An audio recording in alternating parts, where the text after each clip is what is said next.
Hello and welcome to this video. I am using this Grace Taylor paper pack, which was given to me a few years ago at a retreat, and I wasn't entirely happy with it. Didn't really like it, but I'm trying to appreciate more of these patterns and also muted colours. So I'm going to try to give this a go with this cut file from Peartree Cut Files. Absolutely love this one for camping. So I'm using a picture of me camping with a group of scouts, and also with my children are part of that scout group.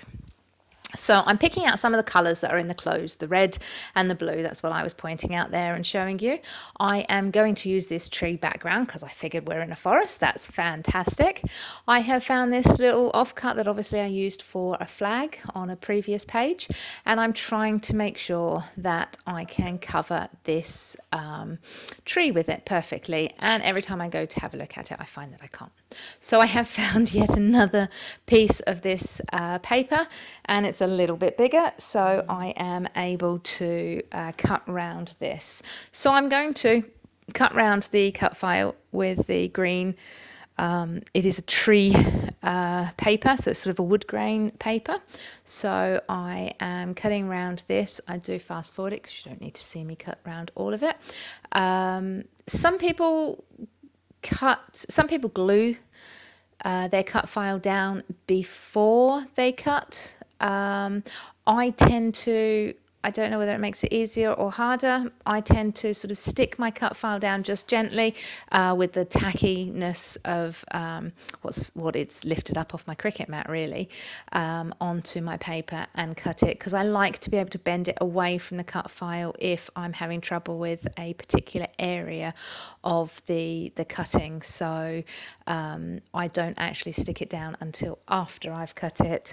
Occasionally, depending on the shape, I will draw round the cut file and then cut the piece of paper away from the cut file.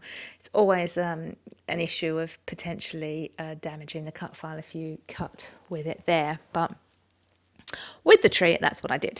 I have my Pro Marker out that I am just colouring the edges, just so that you don't get any of the white edge, and it will just give it a more startling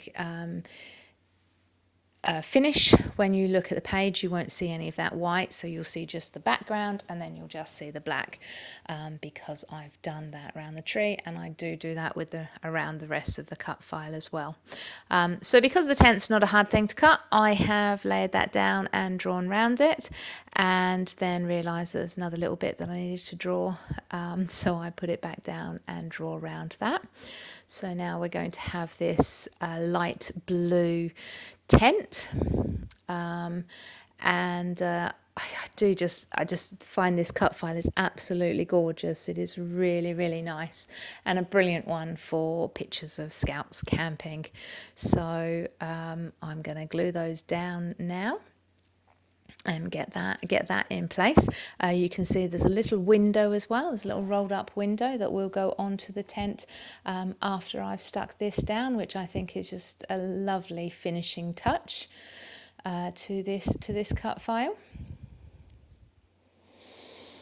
So this photograph was taken a number of years ago. I think it's about 10 years ago now, and it's just I don't scrapbook in any particular order. I scrapbook things when I feel like scrapbooking something or telling a story, or when I have a product that I think perfectly goes with it. Now here I've grabbed a little piece of netting. I had a tiny piece of mesh on my desk in a little pot from a previous project, and I thought this would just be perfect to put the little bit of netting on the window so that it looks like a proper camp tent. So yeah, so as I say, I scrapbook all over the place. So sometimes I might be doing a scrapbook page on something that happened yesterday, or I could be going back as far as 20 years or even more sometimes.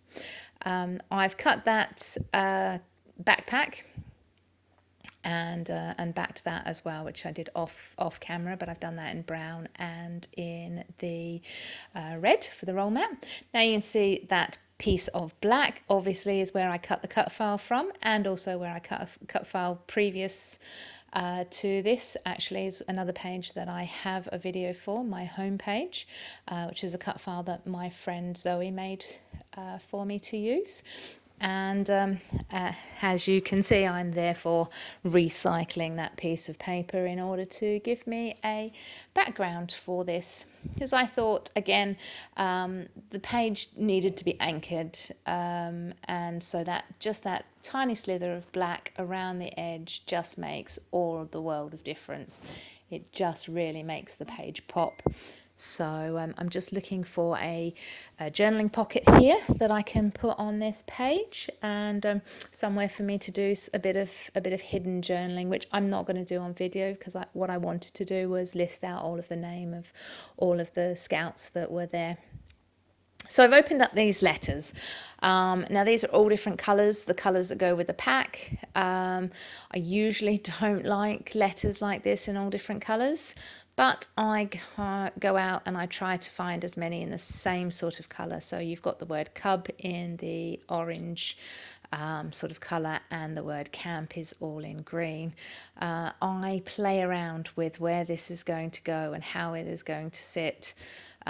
Whereabouts I wanted to sit. I really don't want to put my tent and my tree up any higher on the page, although I can because I haven't yet stuck it.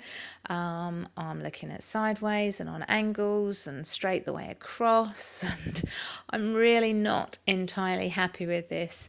So just keep moving it about and then think, okay, I'll deal with that later. I do actually like the cut file where it is, so I'll deal with the letters later.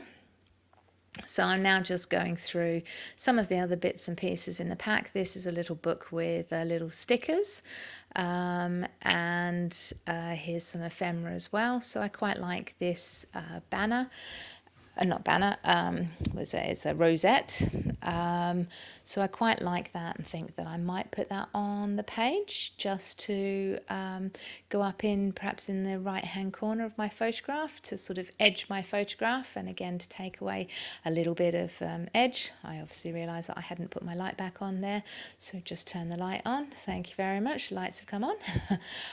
Mainly what I'm trying to do here is cut away this piece of the flag, because I don't have any orange on this page and I don't really like the orange, so I found another sticker that I can cover over that piece, just to get rid of the orange, because the orange just wouldn't go on this page. I wanted to stick mainly to the greens. I use that little bit of red for the roll mat only because there's a little bit of red in the photograph on one of the children's clothings, so I thought that would kind of tie that back into with the photograph, but I really did not want to put a lot more colours on here.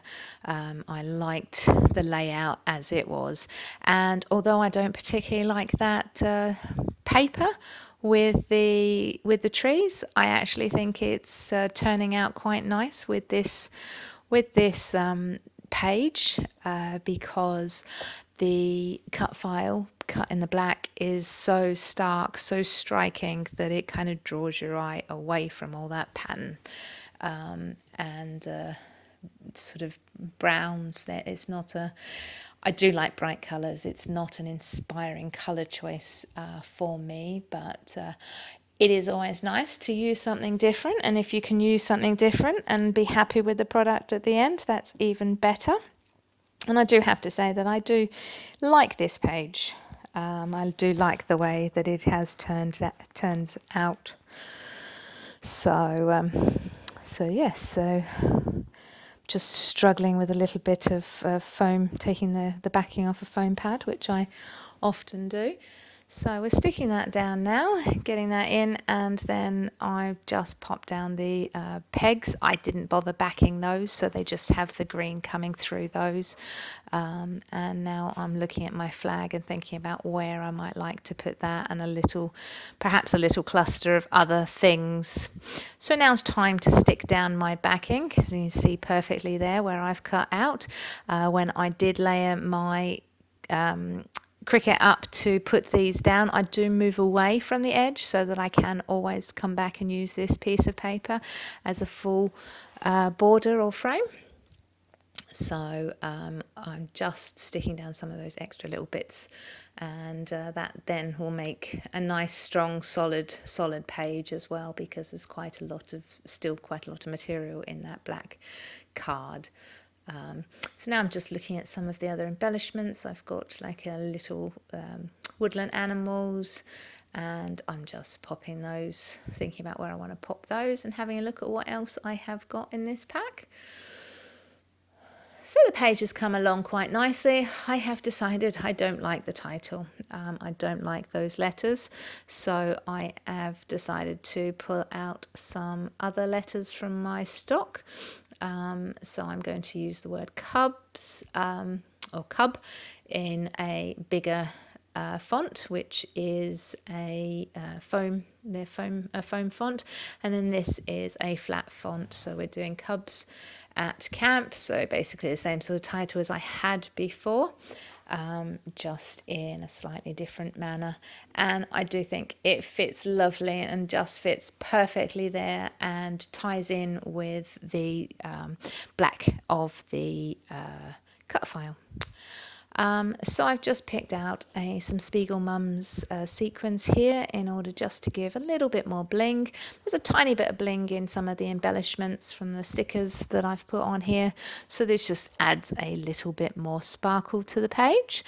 So we just add a few, 3 clusters of these to the page, just to give it a little bit more brightness and a little bit more sparkle, which is always nice. You can never have too much sparkle. So yeah, so this page is just about finished now. After those, the last thing to do is the cat. So where should the cat be but poking out from the side of the bag, as if we've taken her with us. I hope you've enjoyed this page, and that this has inspired you maybe to pull out some stash that you don't like using and just make yourself use it, because you never know, you might love how it ends up. Take care. Bye.